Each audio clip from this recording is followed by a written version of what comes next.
Do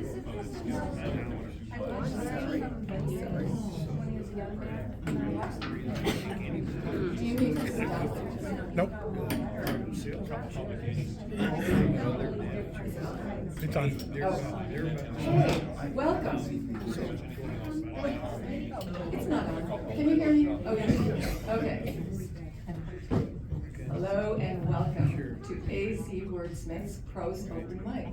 I see a lot of new faces, and that's really wonderful, and a lot of returning faces, and we're so glad to have you back. This is a really growing, evolving event. So, my name is Lee Reeves, and I'm one of the organizers of this event, along with Janet Hopkins, who will be back next month, and Sue Fabia, who you met out front, and Stephen Kartstein, who is our go-to person at the Elks, even though he doesn't work here anymore. He still knows every little nook and cranny. And he's the one that recently got us approved for our 501c3 status.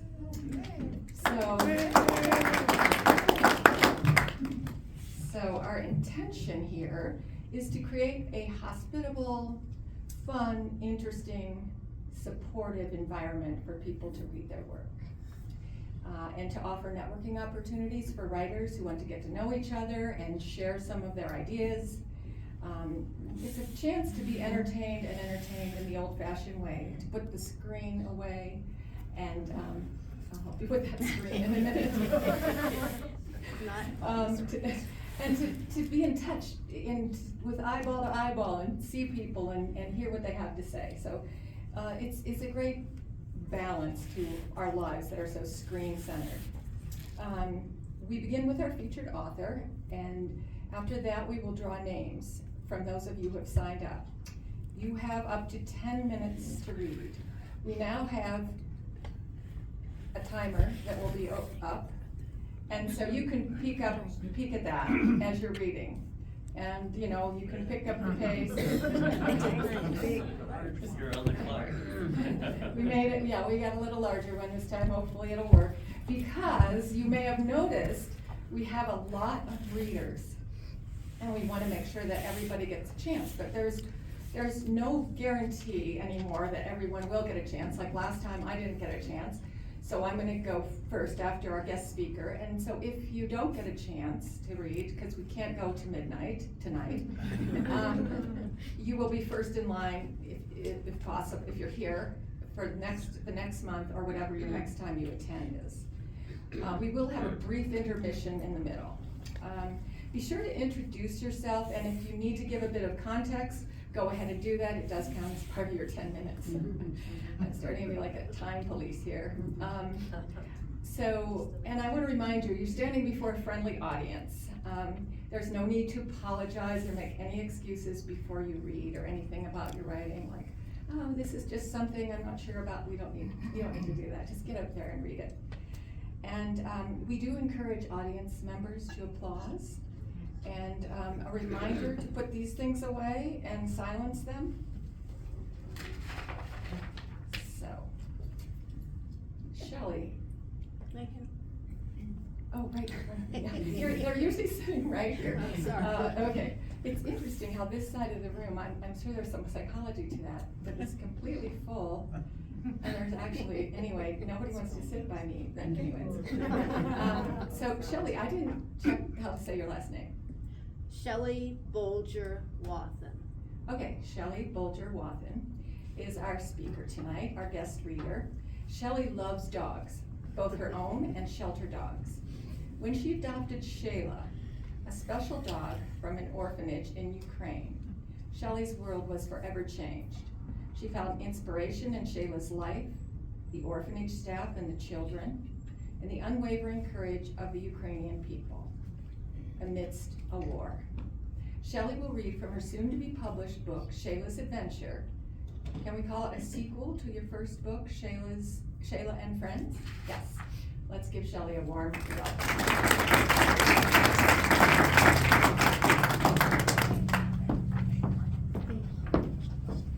I also would like to let you know that my wonderful illustrator Stephanie Clark is here tonight too.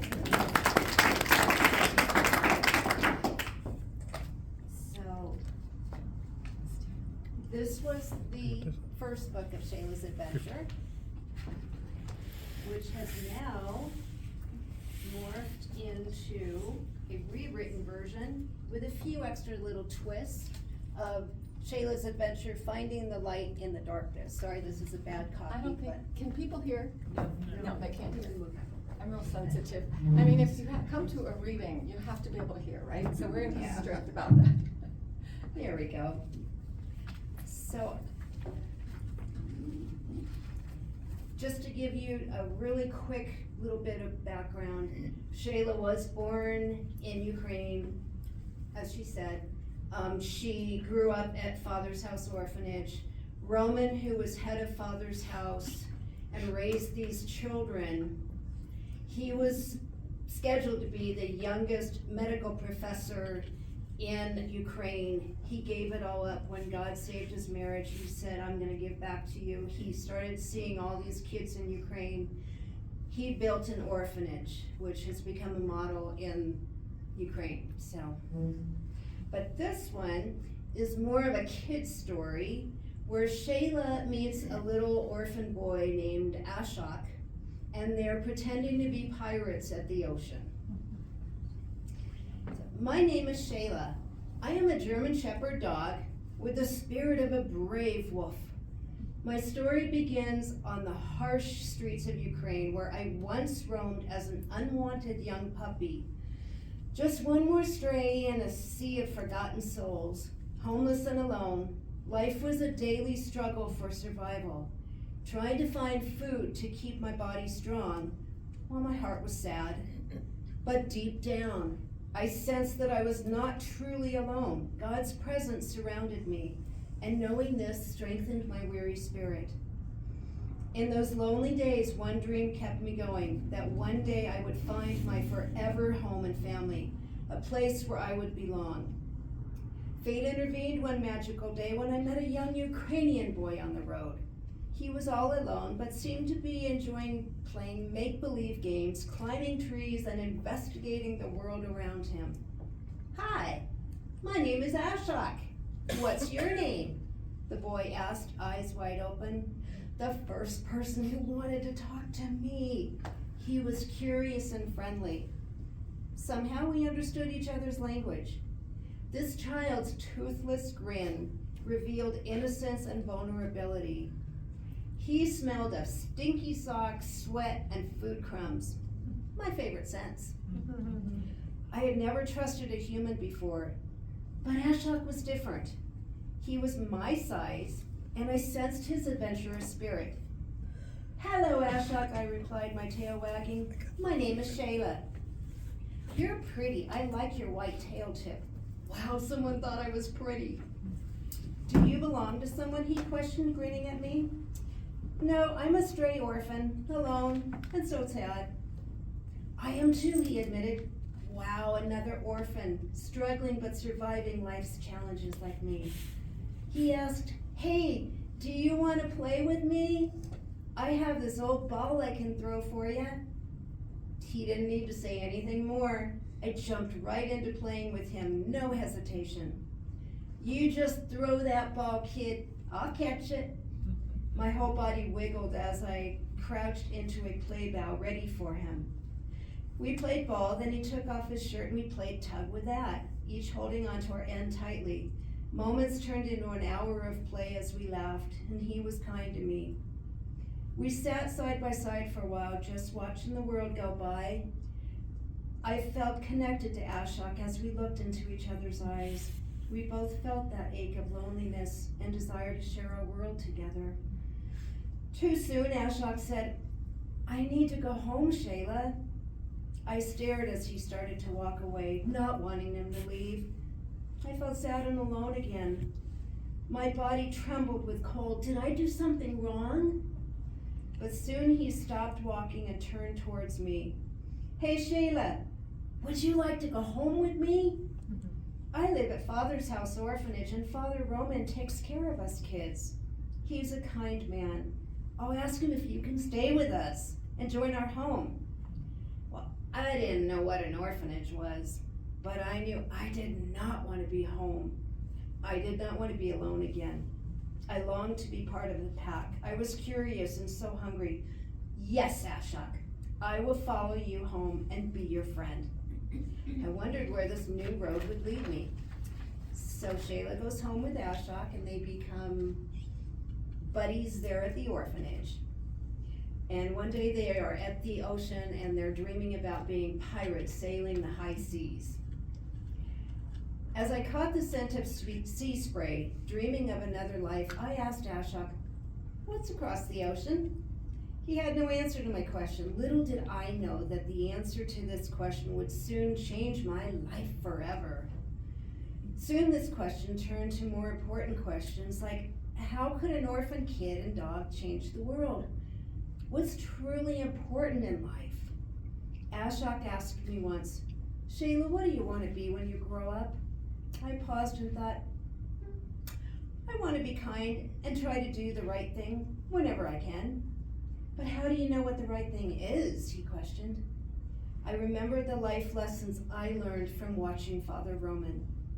It means following your heart, even when it seems hard. Being able to tell others what you did and not be afraid. What's the right thing to do in life, Shayla? Love others as you want to be loved. But what if they're mean to you? Then you just love them even more. They usually need it. But what if you fail and you don't succeed at doing the right thing? Then you eat ice cream. I said, wagging my tail as I daydreamed about my favorite treat.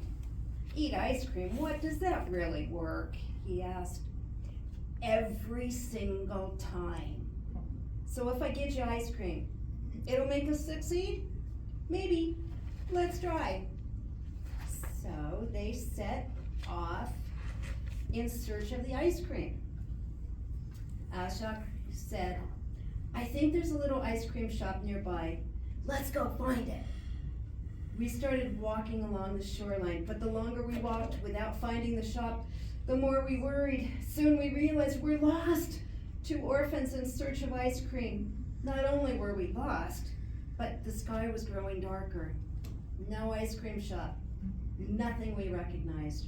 The air grew colder and I shivered, my fur bristling. As the wind kicked up and rain began falling, the world took on an eerie quality. As a dog sensitive to changes in the air and nature, my senses detected danger. Suddenly, I felt the presence of bad spirits, the air thick and heavy, with lurking shadows of strange people and mean dogs who wanted to hurt us.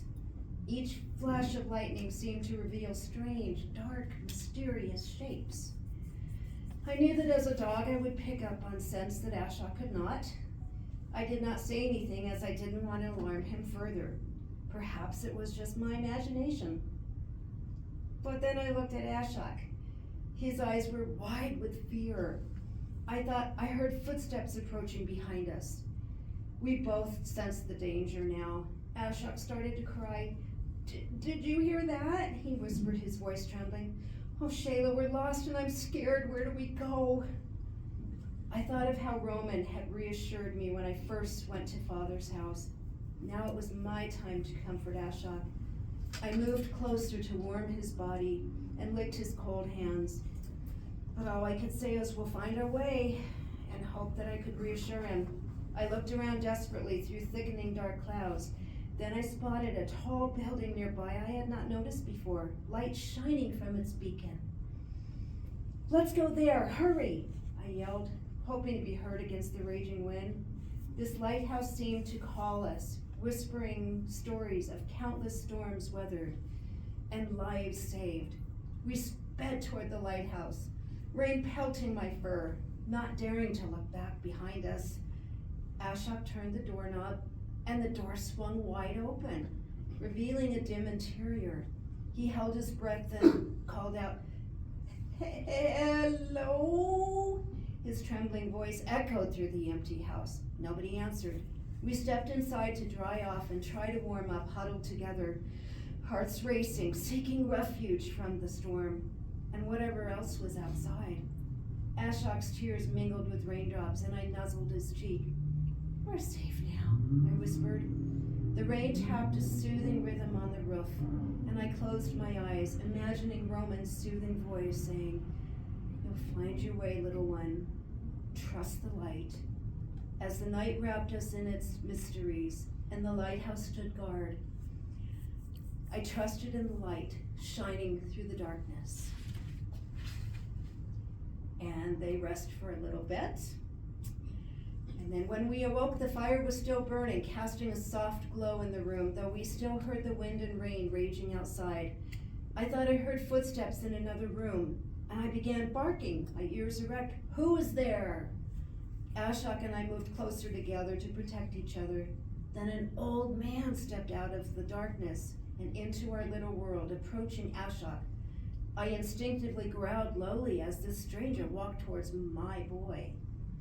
"Hello, my friends. I'm glad to see you," he said upon approach. Dressed in old jeans and a sweatshirt with a hood pulled tightly around his neck. We could barely see his face. We were scared at first, but as he lowered his hood, his smiling face was illuminated in a peaceful light.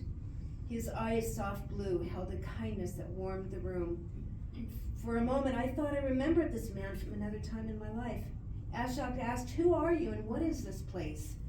The man in turn answered, "I'm Ezra, and this is my house. Welcome, Ashok and Shayla." Ashok stuttered in shock. "How do you know our names?" I stood my ground, watching the stranger's every move, yet I felt a comforting peace from him, even stronger than I did with Roman. Ezra laughed. "I know all about you, my children. I've known about you for a very long time." We did not understand his words and looked at him in disbelief. I mustered the courage to ask, "Are you God?" He laughed and said, "No, I'm just God's humble and faithful servant, as you are, Shayla. Let me explain. I know about you because God told me about you. He told me you were coming. He's always been here with you, watching you, listening to your heartfelt prayers. He brought me here to help you." Ashok and I looked at each other initially in disbelief, then curiosity. Could this be true? I said, "We're from Father's House Orphanage. We went out for an adventure to the sea but got lost in the storm. We're hungry and want to go home to Roman." Ezra answered, "I know, Shayla, and I'll help you. But first let's eat, then we'll talk." He brought out a plate of food. He removed the napkin, and there were 2 large bowls of pink and white ice cream. It did not seem possible, yet I smelled the sweet scent of strawberry and coconut, my favorite flavors. "How did you know I love ice cream?" I exclaimed in disbelief. Ezra answered, "As I told you, our Father heard your prayers. He's always heard the prayers of his faithful children. We only need to trust him. Now let's eat." Ashok turned to me and said, "Wait, we must work for what we receive. Remember what Father Roman taught us, Shayla. We must give thanks. We had no money, so we relied on the simple gift we could give, ourselves, being cute. Okay, Shayla, let's show Ezra what we can do. Sit, Shayla. Dial po." And this is where, if Shayla was here, she would be doing that. I happily sat and offered him my right paw, then my left, finishing with a play bow. He responded, "Good girl," and I was happy that I pleased him. So that's all I'm going to read, so that continues.